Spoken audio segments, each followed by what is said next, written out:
जो press conference ये रखी गई थी, यह रखी तो इसलिए गई थी ताकि हम ये बता सकें अपने समाज के लोगों को, प्रशासन के लोगों को और सरकार के लोगों को कि हम लोग दिल्ली कब चलना है, कब हमें संसद भवन का घेराव करना है। पर अब जैसे कि सुप्रीम कोर्ट ने अपना निर्णय दिया है, 2 महीने की एक राहत सामान्य वर्ग के लोगों को दी गई है। मार्च तक का समय हम लोगों को मिला है।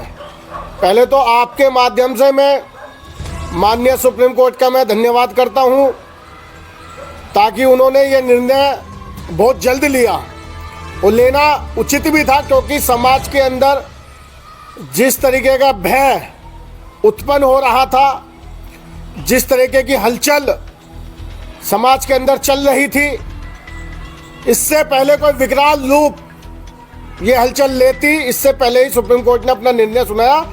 हम समाज के सभी लोग, यहाँ त्यागी समाज के भी लोग बैठे हैं, ब्राह्मण समाज के भी, राजपूत समाज के भी, वैश्य समाज के भी, हम सभी मिलकर पहले सुप्रीम कोर्ट का बहुत बहुत धन्यवाद करते हैं। और सबसे बड़ी बात, ये सुप्रीम कोर्ट के मुंह पर सुप्रीम कोर्ट ने सरकार के मुंह पर एक तमाचा मारने का काम किया है। यह जो निर्णय सुप्रीम कोर्ट का आया है, यह सरकार के मुंह पर एक तमाचा है। जिस तरीके का नियम बनाया गया, यह बड़ा दुर्भाग्यपूर्ण रहा।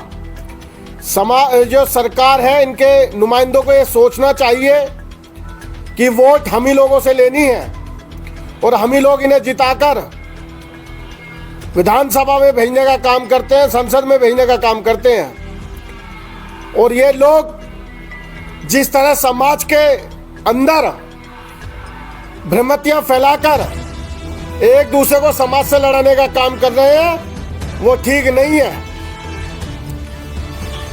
इसलिए सुप्रीम कोर्ट ने जो तमाचा सरकार के मुंह पर मारा, मुझे लगता है कि अब इनकी अकल खुलेगी, इनके दिमाग में जो ये गंदगी भरी हुई थी ये ढीली होगी और इस पर जो ये विचार करने का समय मिला सरकार को, इसके ऊपर ये विचार करके कुछ अच्छा लाने की कोशिश ये करें।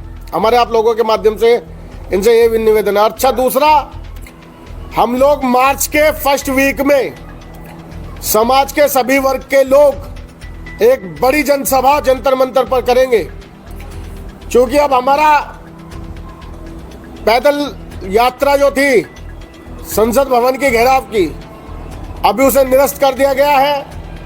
अभी जो भारत बंद है, भारत बंद का आह्वान है, जो हमारे द्वारा तो दिया नहीं गया, पर अब हम इसका समर्थन भी करते हैं कि 1 तारीख को जो भारत बंद हो रहा है, उसे शांतिपूर्ण तरह से, मैं सभी समाज के सभी वर्गों के लोगों से यही कहना चाहता हूं कि एक बहुत शांतिपूर्ण तरह से अपने घर में बैठकर या जहां भी आप हैं, काली पट्टी बांधकर आप इसका विरोध दर्ज कराएं। सरकार को लगना चाहिए कि आपने कुछ किया और आपका कोई विरोध आज भी सरकार की तरफ है। ये मैं अपने समाज के लोगों से केवल इतना ही कहूंगा कि अभी केवल हमें मोहलत मिली है, लड़ाई नहीं जीते हैं, ज्यादा खुश होने की आवश्यकता नहीं है, लड़ाई अभी बहुत लंबी है।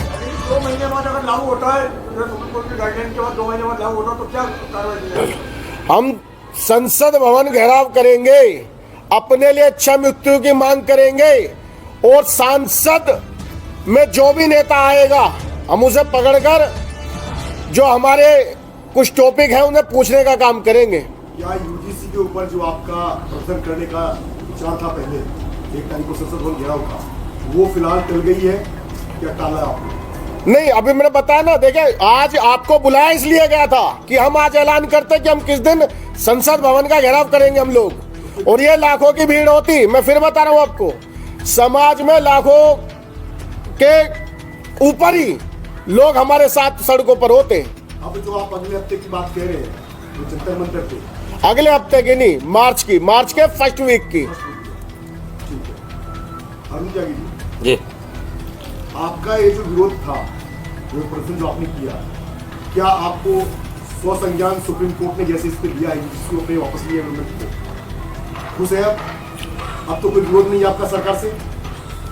अब ऐसा समझ लो इसे जैसे कि गैस बनी होती है ना पेट में, और फिलहाल गोली ले लेते हैं तो उससे थोड़ा रिलीव होता है, पर वो गैस खत्म नहीं होती। तो ये सरकार का निर्णय नहीं है, ये सुप्रीम कोर्ट का निर्णय है। आपको मेन बात इसमें क्या है, इसमें सुप्रीम कोर्ट जो इन्वॉल्व हुआ है, वो सरकार जो स्वर्णों की वोटों से पल रही है, बढ़ रही है निरंतर, और निस्वार्थ भाव से हम लोग दे रहे हैं, और एक ही टॉपिक रखते हैं वो कि इनके पास ऑप्शन क्या है।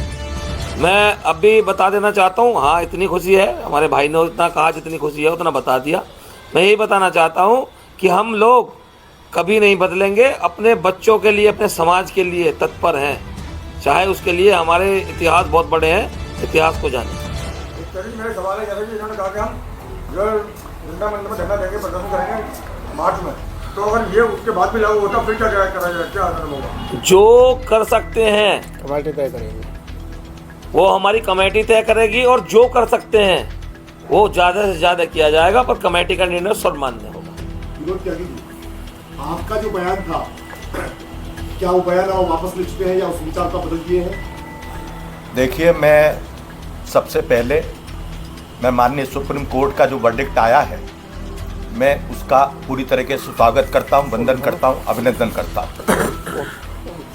जिस तरीके से यूजीसी इक्विटी लॉ आया था, जिस मंशा को लेकर के आया था, पूरे देश ने इसका विरोध किया। हम लोग सब सड़कों पे आए, सामने आए, और मुझे ऐसा लगता है कि सुप्रीम कोर्ट के जो चीफ जस्टिस माननीय सूर्यकांत जी हैं, उन्होंने आज ही कहा कोर्ट में कि हमें पता है क्या चल रहा है, और उन्होंने उन सारी चीज़ों को तुरंत स्टे लगा करके ये सिद्ध कर दिया कि जो मंशा थी गवर्नमेंट की, उसके भी विरोध में माननीय सुप्रीम कोर्ट भी है। नेक्स्ट सुनवाई मार्च में रखेंगे, लेकिन चूंकि अब विषय सुप्रीम कोर्ट में आ गया है, लेकिन सुप्रीम कोर्ट में आने से हमारे जो मन का जो विरोध है वो कल भी कायम था, आज भी कायम है, और मुझे पूरी उम्मीद है कि माननीय सुप्रीम कोर्ट इस विषय में एक अच्छा वर्डिक्ट मार्च में हम लोगों को देगा। और ये जो क्लॉज 3C जोड़ करके जिस तरीके से विभाजित करने का काम सरकार ने किया है, निश्चित तौर से मुझे लगता है कि सुप्रीम कोर्ट हमको राहत देगा। जी, आपकी बातों से ये लग रहा है कि आपका विरोध अभी खत्म नहीं हुआ, आपका विरोध सब तक जारी है आप लोगों का। क्या कृष्णा त्यागी जी, बातें सही है? बिल्कुल यूजीसी एक्ट पे आप लोगों को अभी संतुष्टि पूर्ण रूप से नहीं मिली है, ये कहना चाहते हैं? बिल्कुल।